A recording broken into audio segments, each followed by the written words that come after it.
ప్రయాణించాలి అని మనం చెప్పుకుంటూ వస్తున్నాం. సంసార కటువృక్షస్య ద్వేఫలౌ అమృతోపమౌ అన్నాడు భర్తృహరి. రెండు ఈ సంసారం అనేటువంటి ఈ చెడుగుల మధ్య మనకు రెండు అమృతాన్ని ఇచ్చేటువంటి ఫలాలు రెండు ఉన్నాయి. ఒకటి పురాణ శ్రవణము, మరొకటి సజ్జన సాంగత్యం. అదే భగవంతుడు చెప్పాడు కదా సాక్షాత్ కృష్ణమూర్తి, అభ్యాసేనత కౌంతేయ. అదిగో ఇక్కడ ఆ అభ్యాసం ఎలా అలవడుతుందంటే సజ్జన సాంగత్యం కావాలి.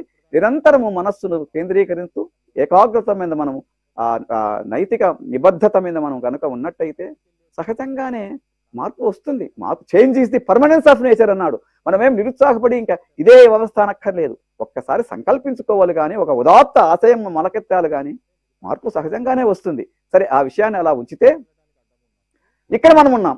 హనుమంత స్వామి అనుకుంటున్నాడు, నాలో ఏమైనా ధర్మలోపం కలిగిందా అని. ఆయనకు మరి సమాధానం చెప్పుకుంటున్నాడు, నా దృష్టి విషయవర్తిని కాదు, నాలో కించిత్తు కూడా మరి వైకృత్యం లేదు, వికారం లేదు అని మహానుభావుడు తర్కించుకుంటూ వెళ్తున్న సందర్భంలో సరే అక్కడి నుంచి వెళ్ళి బయటికి పడతాడు. అక్కడి నుంచి మంత్రుల స్థలాలన్నీ చూస్తున్నాడు.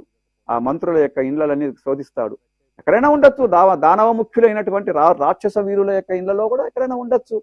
ఏమాత్రం అవకాశం ఇవ్వలేదు, ఏమాత్రం ఓటమిని ఒప్పుకోవడానికి ఆయన ఒప్పుకోవటం లేదు. అనువనువు జల్లెడ పడుతూ వెళ్తున్నాడు కాబట్టి ఎక్కడ దానికి ఏ కొంచెము అలసత్వానికి తావివ్వకుండా, నిర్లక్ష్యానికి తావివ్వకుండా వెతుకుతూ పోతున్నాడు. ఎక్కడా కనపడలేదు. చెరువులు, దుర్గాలు, పుష్కరుణులు, దీర్ఘికలు, పెద్ద పెద్ద నడవలు, పెద్ద పెద్ద దిగుడు బావులు, మరి కోటలు, వనాలు, ఆయన వెతకని తావులంటూ లేదన్నమాట. చెరువులు, దుర్గమ్ములు, నిర్జరులను, నిమ్నగలు, శిఖరసానువులు, పుష్కరుణులు, శిఖరసానువులు, పుష్కరుణులు, దీర్ఘికలు, ధరాధరముల శోధించినావు ధరణిజ కొరకై. ఆయన వెతకని తావంటూ లేదు. హృదయాన్నే విలోకనం చేశాడనమాట. కలయ విరుగుతూ గుండెనే కనులు చేసి ఇంచుకయు వీడకుండా గాలించినాడు. జనని జీవించియున్న నా కంటబడదే, అమ్మవారు బతికుంటే నా కంటబడదా అనే ఆలోచన కూడా అప్పుడప్పుడు స్ఫురిస్తుంది. ఇంత శోధిస్తున్నాను కదా నేను, ఎక్కడని వెతకను, ఇంతకంటే వెతుకుతున్నా, ఏమాత్రం అవకాశం లేకుండా అని ఒకనొక నిర్వేద భావం అనడానికి లేదు కానీ ఒక అంత ఆత్మ పరిశీలనలతో ముందుకెళ్తున్నాడు. ఓటమిని ఒప్పుకోవటం లేదు. మనకు అంటున్నారు ఓటమి అనేది సామాన్యంగా ఒప్పుకోరు. ఒకే ఒకడు అసహాయ సూర్యుడు అనమాట. మామూలుగా చెప్తుంటారనమాట, క్రియాసిద్ధి సత్వే భవతి నోపకరణేన. ఆయుధాలు లేవు, సహాయకులు ఎవరు లేరు, అసహాయ సూర్యుడు, ఒంటరి వీరుడు ఒకే ఒక్కడు ముందుకెళ్తున్నాడు. క్రియాసిద్ధి సత్వే భవతి నోపకరణేన.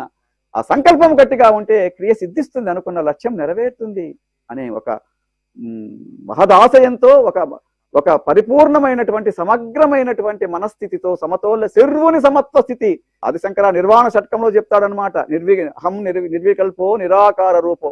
అలా నిర్వికారంగా స్వామి ముందుకు కదులుతున్న సందర్భంలో అనుకుంటున్నాడు, వెదకితి తల్లి జానకిని వేయి విధమ్ముల లంకలోన నా హృదయ విలోకనమ్ము మహిస్థలి నెల్లడ విస్తరించినన్ సదమలగాత్తి రామసతి జాడను కననటంచు వేదనన్ యద కనుమన్నడంచి నిసినెంతటి నిసినెంతటి ఖేదము సైచినాడవో, నిసి ఎంతటి వేదన, నిసి ఆ రాత్రిపూట ఎంత బాధపడ్డాడు.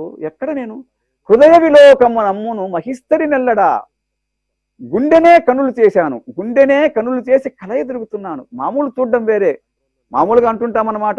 ఇవాళ మనస్సు కంటే హృదయం ముందుకు వెళ్ళాలి, కానీ హృదయం కంటే మనస్సు, మెదడు ఇది ముందుకు పోతుంది.